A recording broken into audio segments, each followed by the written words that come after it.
So this is the point where I invite you and welcome you and thank you all for coming here to this special museum Midday. It is my pleasure to introduce to you all Brooke Ratzat, who is the featured photographer that really brought this whole history of Float together.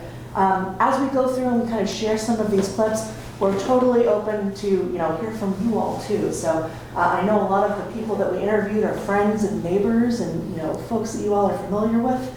And I hope that some of these clips that we've picked kind of resonate or ran a chord. There's so many really great stories and threads that kind of ran through all of these interviews. But I will let Brooke introduce herself. Oh, all right. I'm Brooke. I've been lucky enough to work with the museum on this project. It's been a dream job. Like, this is the thing since I started taking pictures that I wish I could do, and it's through them that I got to, and then through all the amazing people that we were able to interview that said, yes, you can come and ask me all the questions and put your camera in my face and all over my boat and where I work. So yeah, it's been awesome. And thank you for coming. Yeah, one of the things we were really game to and super excited to have Brooke on board for is this was a gap in our collection. We wanted to make certain that we were kind of collecting contemporary voices and contemporary stories. And that really, this exhibit definitely came about as being an exhibit. We had such great feedback from you all from last year's exhibit of looking at the last 50 years of our working waterfront. So this is kind of an extension of that. Some of Brooke's photography was featured in that exhibit. Mm-hmm. But can you talk a little bit about how that original project in 2021 came about, how those boats were selected? Okay, yeah, so we started talking about wooden boats, and I wanted to make sure that we represented all of the gear classes, specifically the gear classes that have to do with salmon. So we needed trollers, gill netters, and seiners, and of course tenders too. So I really just I was like, got to start with the boats that are here, right, as a baseline. And so I walked every dock and I went through Air Marine and I wrote down the names of all the boats and hopefully the owners' names that looked old to me. And then I was able to crawl around in the downstairs. What are those books called that have all the logbooks? Vessel books. Yes. Vessel books. Yeah, and there's just like this stack of them, and it has all the boat names and when they were built. So we used that as a reference, and then from there was, of course, like, do we have connections to these boats? Do we know who the captains are? Are they still here? Is this an interesting story? And I think we had and I worked with Haley on this, we had like 20, 25 that we were interested in.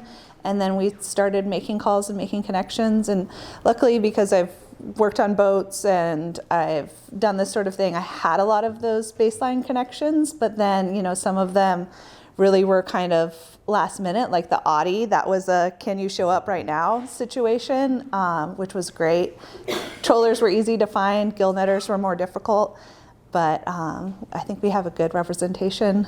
Well, it would behoove us. So this project was made possible not only by Brooke's talent and willingness to tackle a really big task of doing these interviews and taking these photos, but we also received support through Museums Alaska. So that's our state museum kind of overarching group. And they've supported us in so many ways, but this was a grant and aid project, and it was funded by the Rasmussen Foundation.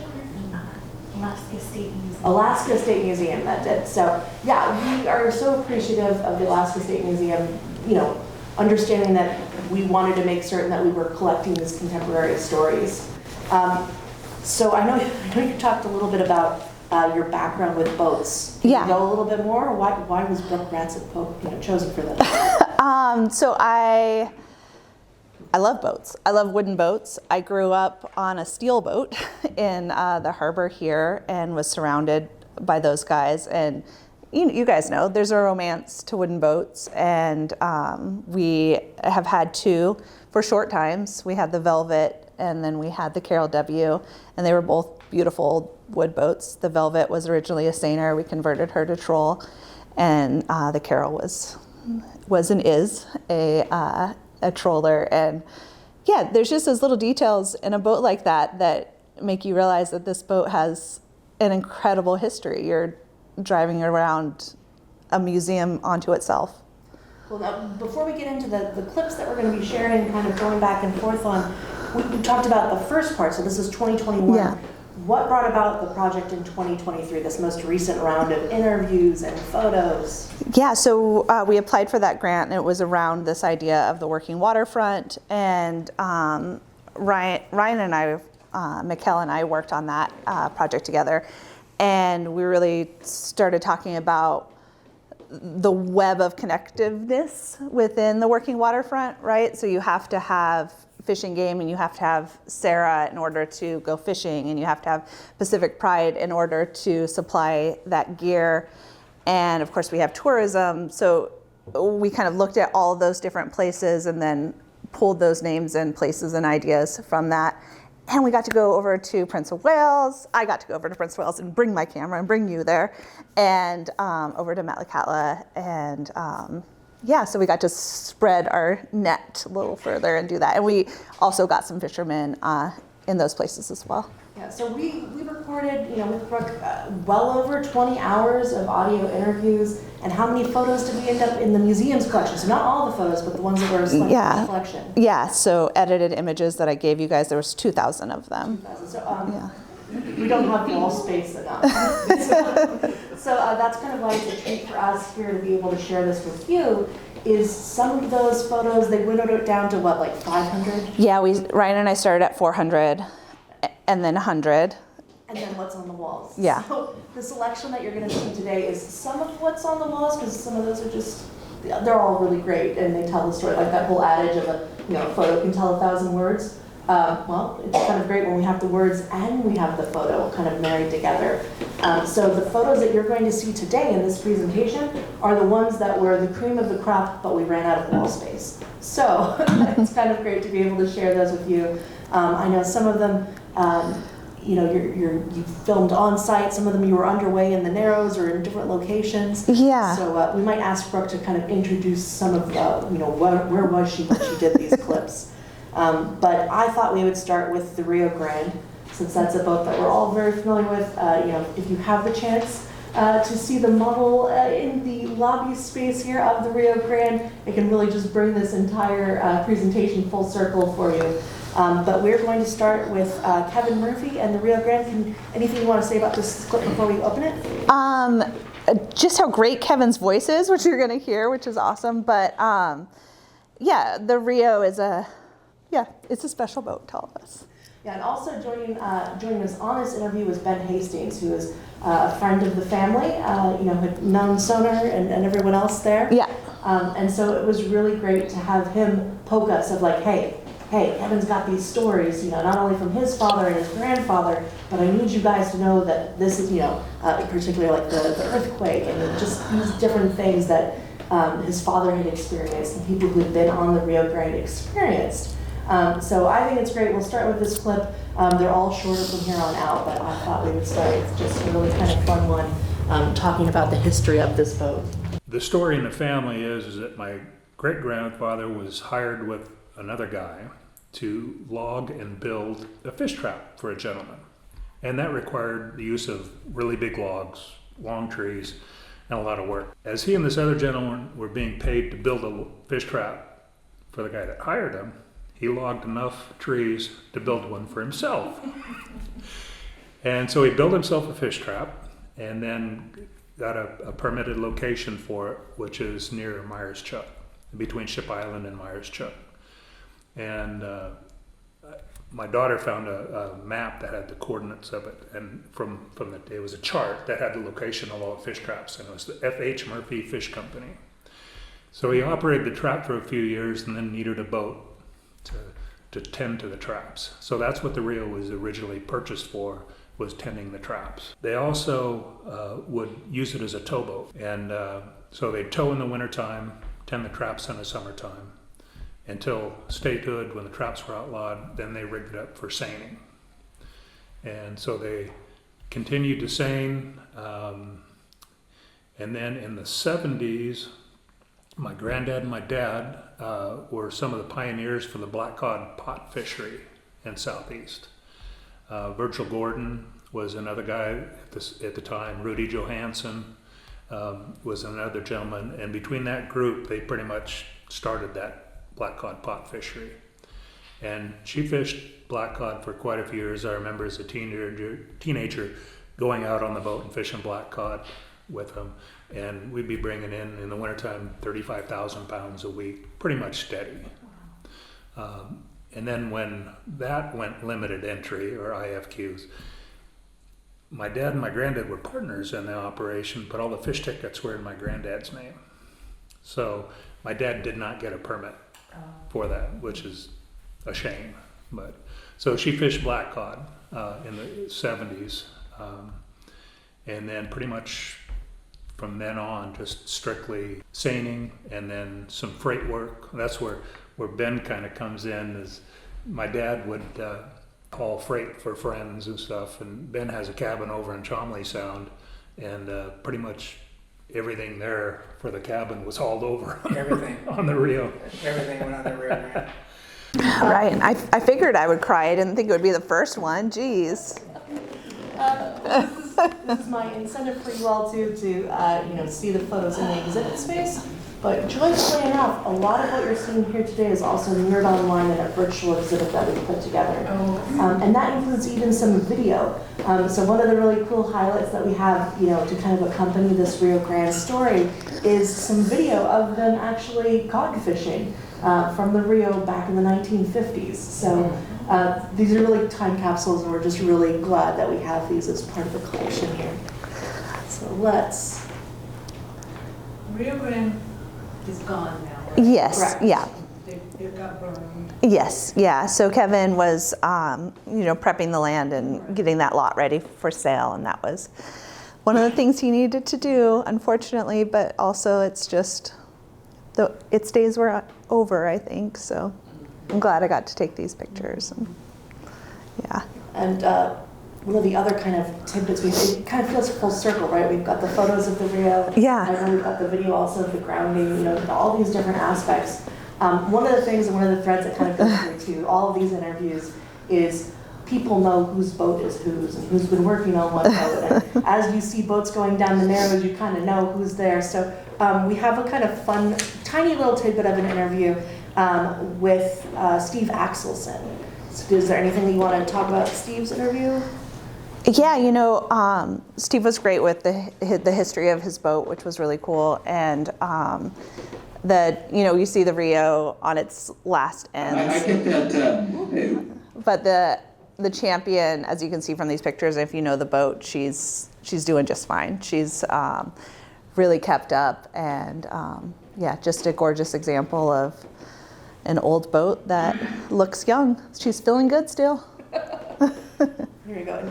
And I think we all kind of have that tendency too, of when you know the boat and you know the operator, or someone who's crewed it, you have that kind of story and you have that connection. No matter if you see that boat in our waters or you see it further north or down south.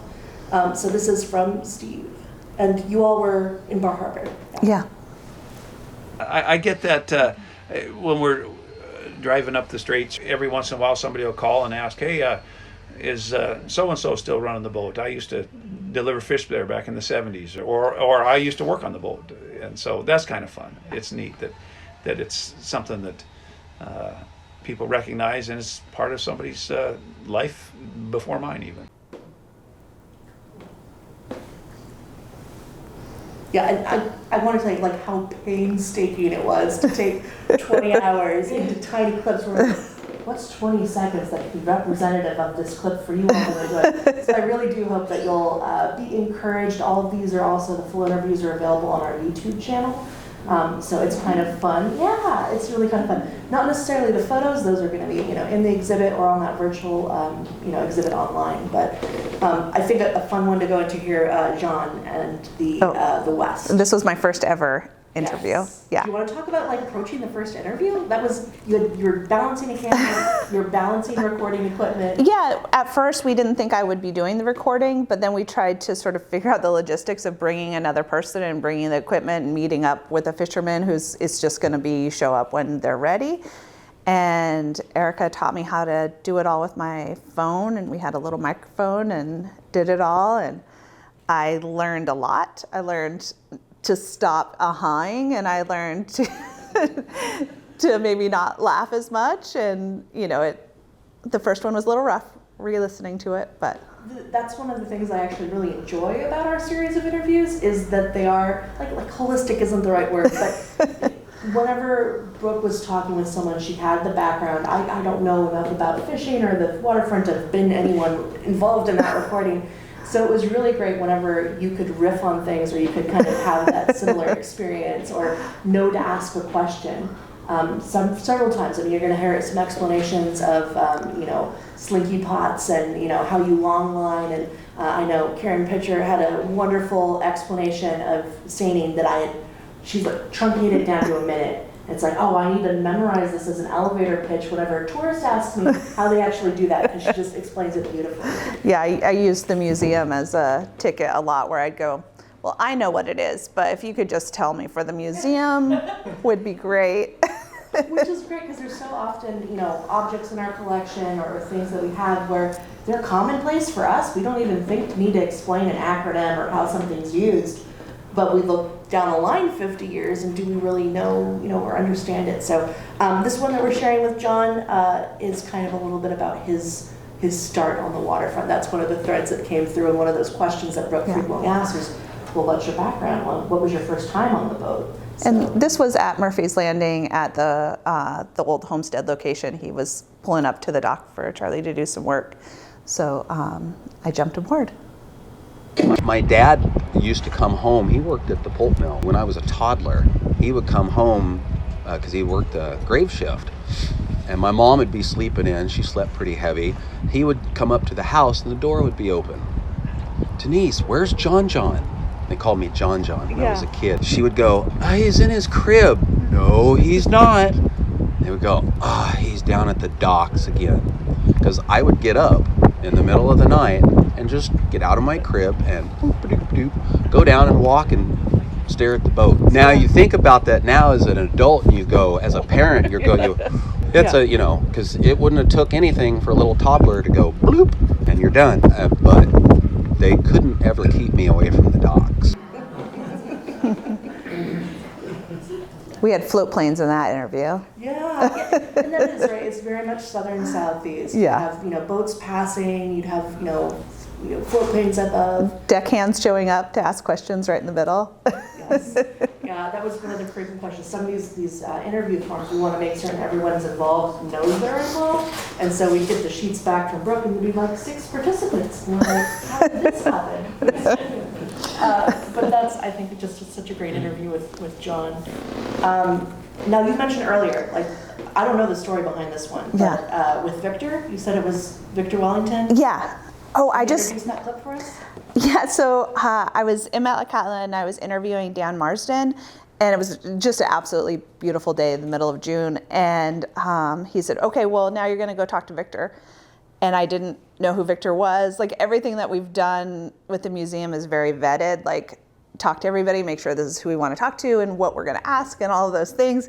And it was one of those things where I was like, okay, we're going to talk to Victor. And Victor luckily knew my family, so he had an idea of who I was. And as you can hear his voice, he'd just gotten some surgery on his throat. So he's really gruff, but he had been fishing for many, many years. And he was also the mayor in Metlakatla for a very long time. And just a really kind gentleman to allow me to bust into his house and put a recorder next to him. So these really serendipity of things aligning and interviews being able to happen. Yeah. We'll share this clip.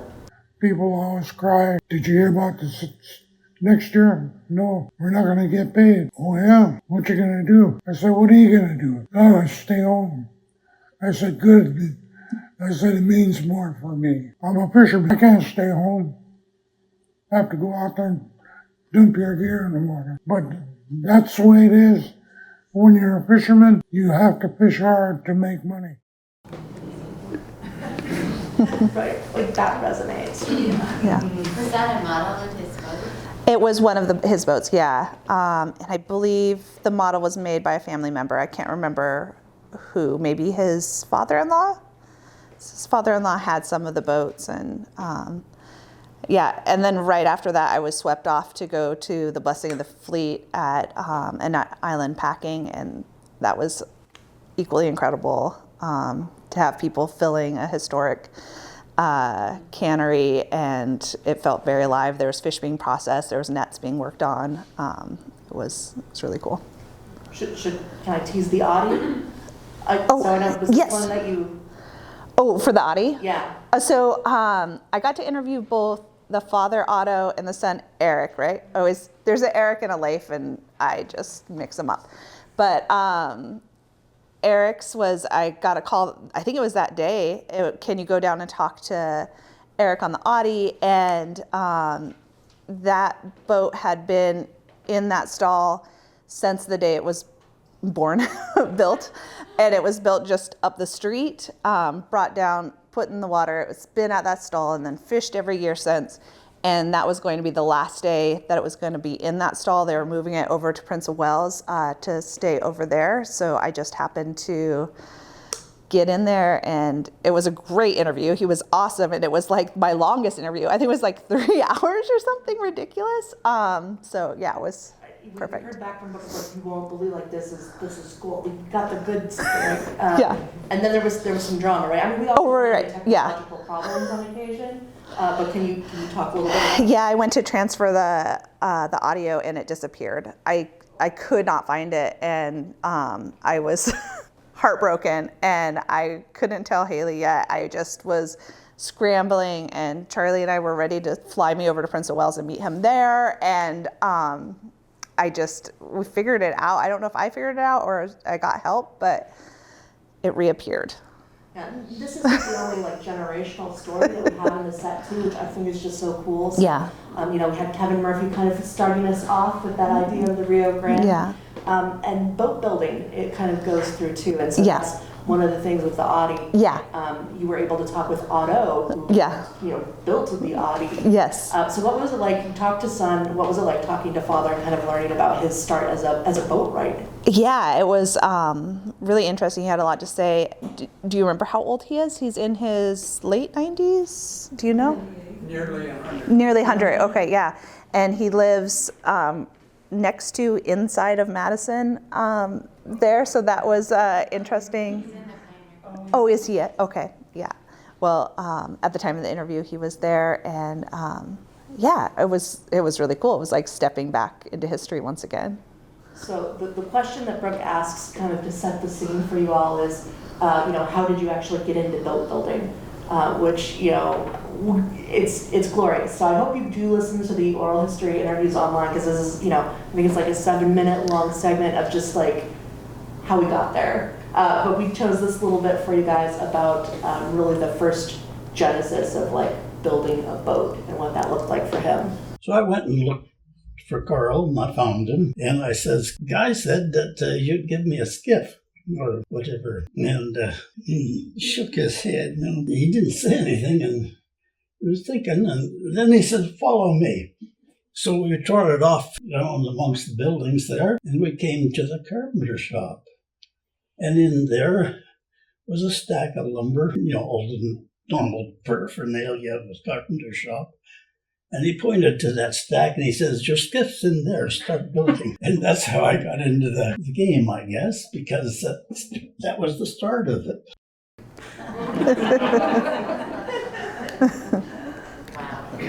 Right. So one of the other kind of threads that we have that goes through is that idea of connecting the past with the present. And Yeah. there's such a through line. Anyone who's here in the waterfront, whether you're just out looking at the boats or you're benefiting from the boats, it's all so connected.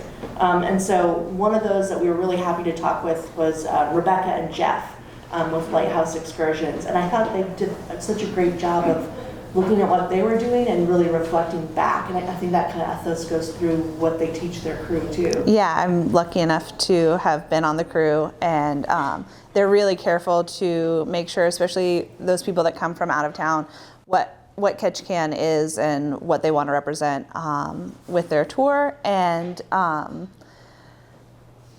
yeah, I think they do an excellent job. It's to go look at the lighthouse, but along the way they're telling the story of Ketchikan and a lot of its history, and yeah. All right. history of what the waterfront has meant to Ketchikan is so varied over time. The one thing that's true about Ketchikan is it's always changing, and who knows what it will be in another 20 years. So, and to come full circle then to bring the guests back to their cruise ship here and see, like, whoa, I guess I'm part of this story. There's my ship, there's the pier, part of the economic activity of this community. It's also driven by the ocean. One of the questions we had, Brooke, I think maybe you came up with, on the question list, but to reflect on people's hardest day, like what was a hard day for you? And whenever you give people the chance to really kind of curate what that answer is going to be, you got some wild ones, from animal encounters to just general, crazy. I thought it was great how many times that worst day, as the story is being told, it was really the best day, because I think it gives them all of the stories and So the one that I desperately want to share from that is not anything that I just prefaced there. So Karen did a wonderful job, Karen Hansen-Picker. So she married these two ideas together by telling you about the wonders of what's out there. Yeah. And that was another through line, is when you're out there on your boat and you're surrounded by everything around you. Yeah. So many people had so many things to reflect about. Like maybe it was gratefulness or thankfulness that kind of. Oh yeah. I think at the end of the interviews, I would ask, is there anything else that you want to add? What have I forgotten to ask you? What does that look like? And I would say 90% of those people said how thankful they are for the community, for the life that they have had on the water. So that was a really cool thing that we got to hear over and over. One really spectacular time, we were off quite a ways offshore off Noyes Island, and all these Pacific white-sided dolphins showed up. Not Dall's porpoise, but Pacific white-sided dolphins. And I bet there had to have been like 1,000 of them. I mean, they were everywhere, in every direction, everywhere you could see. And they jumped out of the water so high that when they went back in, they were completely perpendicular to the water. And I think the other boats that were out there fishing at the same time, I think, did what we did, was we just stopped and watched, because that was like a once-in-a-lifetime experience to see something like that. You remember the days when it was calm and you were catching fish, and you try to forget those days when it was really nasty and you couldn't find fish anywhere. So one of the things, like I said, Karen did an excellent job explaining just how you go out and actually saying, but another person who does a great job explaining this idea of long lining and kind of that sort of thing was Matt. So that was one that you did over on Prince of Wales. Yeah, so that was Matt Peavy. His boat is the Anne Louise, and I'm sorry, I'm just going to have to correct you. Karen was a troller. Satyr. Okay. Yeah. Same thing, trolling. I know there's a bunch of people in the crowd who are like, wait a minute. We're going to have to go through and redact that in the corrections. But anyway, so I got to go over to Prince of Wales and interview Matt, who primarily is a troller, but he also long lines. And and now we have long lines as slinky pots. So that's something new. But this boat is, it's been a good one. It's really tough. And it's always brought me home through some, we fished winters for a few years out here off the coast, fishing yelloweye in the winter. And we really put the test to the boat a few times, and it always brought me home. So I have, very strong feelings for my boat. You develop it's kind of like respect in a way, but yeah.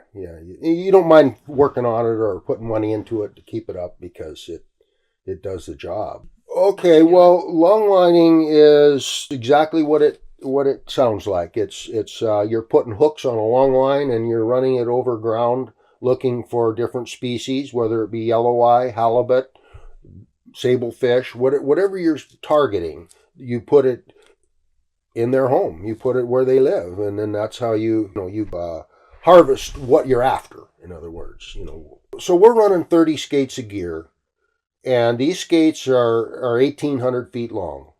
So it takes 3 of them to make approximately a mile. So we're running 8 to 10 miles of gear, because not all the skates are their original length. Some of them get bad spots chopped out or whatever, and they get shortened up a little bit. But we're running in 3 to 4 sets. In other words, we're shortening these things up a little bit so that we have buoys, on each end where if we get hung up, we can get it back. We're not just setting it all out on one string in one spot. We're spreading it out over an area. So we're running maybe 700 hooks, for our halibut, and 3,000 for our sable fish. But the hook fishing for the sable fishing is pretty much a thing of the past due to the whales moving in off our coast. And so fortunately, National Marine Fisheries and some of our top fishermen got together with the pots, and so now we're able to run these slinky pots, which are very nice for a smaller boat because they collapse and they fold down into, say, 4 or 5 inches. They're 38 inches in diameter, and then they're 4 or 5 inches thick. So you can stack up 120 of them, which were allowed fairly easily, on a small boat. And so it's been quite a learning curve for me on this pot deal, and very expensive to get started. And but it's been worth the switch. But it's taken me 3 years to build up, my 120 pots, and we're required to have a vessel monitoring system, and our logbooks are filled out, and I have to report in quarterly whether I'm fishing or not. It's been a lot of change in that respect. A little bit of over management because of it being a new fishery, but at the same time, it's worth all the loopholes that we're having to jump through because it's nice. It's better on the hands. We're not handling all those hundreds of hooks, and it's kind of fun to be part of a new fishery. Right. And you didn't talk, I know we've talked a lot with different boats, Yeah. but also divers. So Right, yeah. Quite a few, but we do have one clip from Karen and Greg Updike. Yes, yeah. They have Alaska Commercial Divers. I'm sure you're all familiar with Greg and Karen Updike, 2 of the kindest people that Ketchikan has. And I have to say, as a husband and wife team that run their business, listening to this interview felt like the master class in how to run a business together, and especially in absolute extremes. Like the situations that they're explaining are really as extreme as it can get, unless you're like sending someone off to war. This is pretty amazing what they've done over the years. Our crew is, we don't pay our guys more for diving deep. Like they get, as for on certain big, state and federal jobs, but as our normal wage, they get paid the same for cleaning a toilet, cooking a meal, or diving to 100 feet. Because that's what it takes to be a team. The thing about diving to me was you did something today that you didn't do yesterday, and what you did today isn't something you ever done before. It's not something you take, this is fun. It's fun, but it's also very humbling and can be over in a second. So, I get scared thinking about doing it. I do it for a living.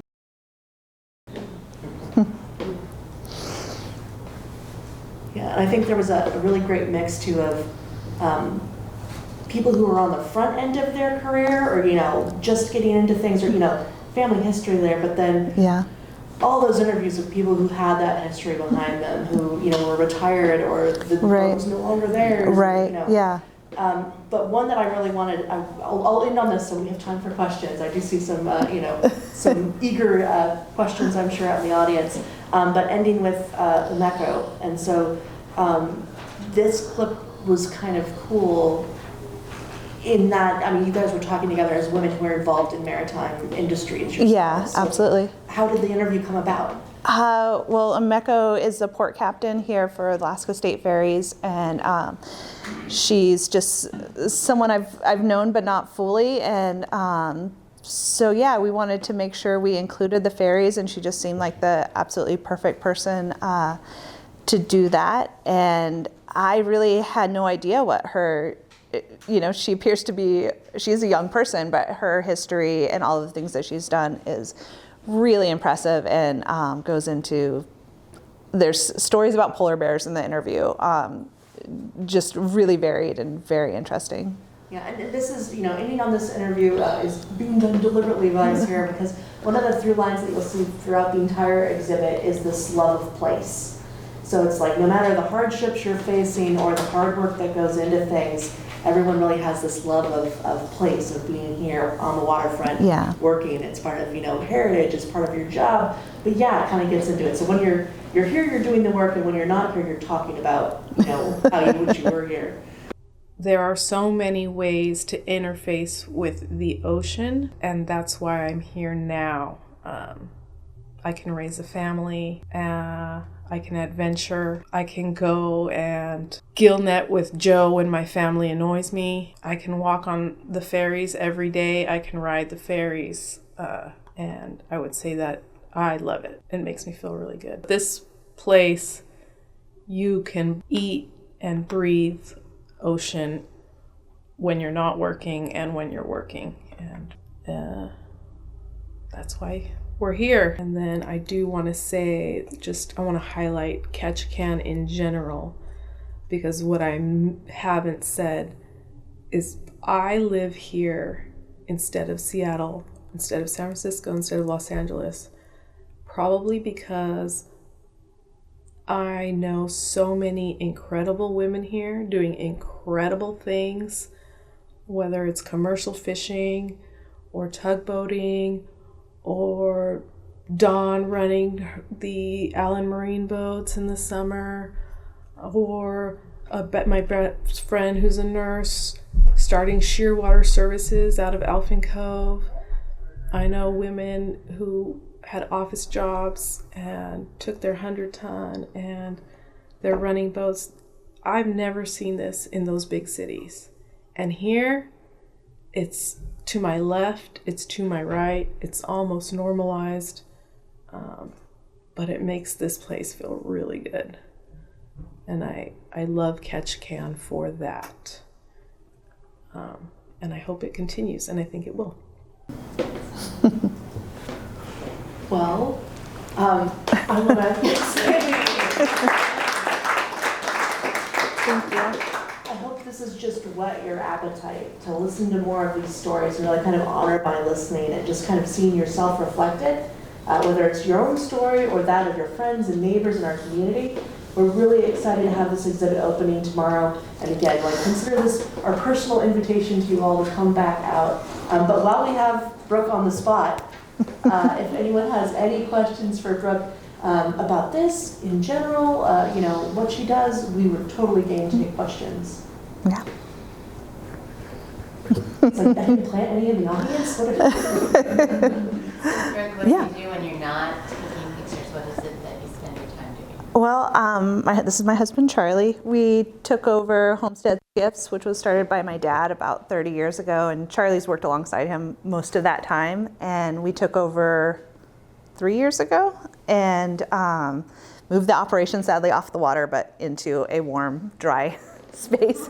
And so I'm working with him, and I'm relearning a lot of skills that I've learned a little bit of in the past. And one funny story about Sunner that I love to tell whenever we have somebody using a tool in the shop is that every time my dad would teach me how to use a tool, he would give me a skill saw or a drill or whatever, and I don't know how it would happen, but Sunner would magically appear out of nowhere, just like poof. And Sunner was missing some things, and he had always had the worst horror story of someone just mauling themselves with the very tool that I was about to use for the first time. Absolutely straight-faced. He would tell the story, and then him and my dad would just stand there and wait for me to go ahead and use that tool, and then they would walk away. So I've learned how to use some of these things in the past, but I'm relearning as a mid-40s woman to work in the shop. But yeah, that's what I do. So you talked about this being like a passion project. Yeah. Are there can you tell us about projects that you're hoping to take on in the future, whether it's your art or the professional realm? Yeah, as we've done this, there's so many names that have come up, like, why haven't you interviewed this person? And I think that there's just a overwhelming amount of interviews and pictures that we could do. So, if it happens, I would love to continue this project or projects like it. I had no idea that I would love the interview process as much as I do. I tend to be a person that tells things and doesn't ask questions. So it was a really good like meditation for me to learn to be the other way around. And I've just really enjoyed that. You know, I think I've written in a couple things around the museum, but as a fisherman, when you get invited, especially as a young fisherman, you get invited aboard a Highliner's boat and drink coffee with them, and it's a big honor. And I kind of got to skirt around that with the permission slip from the museum and get to be in those places. And so, yeah, I would love to do that sort of thing. So to make this come full circle, the last question that Brooke would ask on every single interview is there a question that you wish I'd asked you? That's a great question. Right. You know, we were just talking about other stuff I do, and I had Matt Peavy up here, and I got to photograph right when I was starting this project. I got to photograph their son's wedding, and I went over there, and my mind was so full of like what boats and who I'm going to interview and all this stuff. And the night before, I was meeting all of these different fishermen that were going to be at this wedding where, you know, there's generations of fishermen in both families, and meeting all these people. And I had a fever dream that night that I was going to have to photograph the wedding based on what gear class people were involved in. You know how you have to take a picture of the groom's family and in my mind, and in my sleepy mind, it was that I was going to have to take pictures of all the gill netters together and all the trollers, and it ended up being there was some of that. They were like, you know, take pictures of us that did the herring pounding or like that sort of thing. So it definitely, yeah, absolutely, yeah. Well, I hope you all will join me again in thanking Brooke for presenting this material. Thank you, guys. Thank you.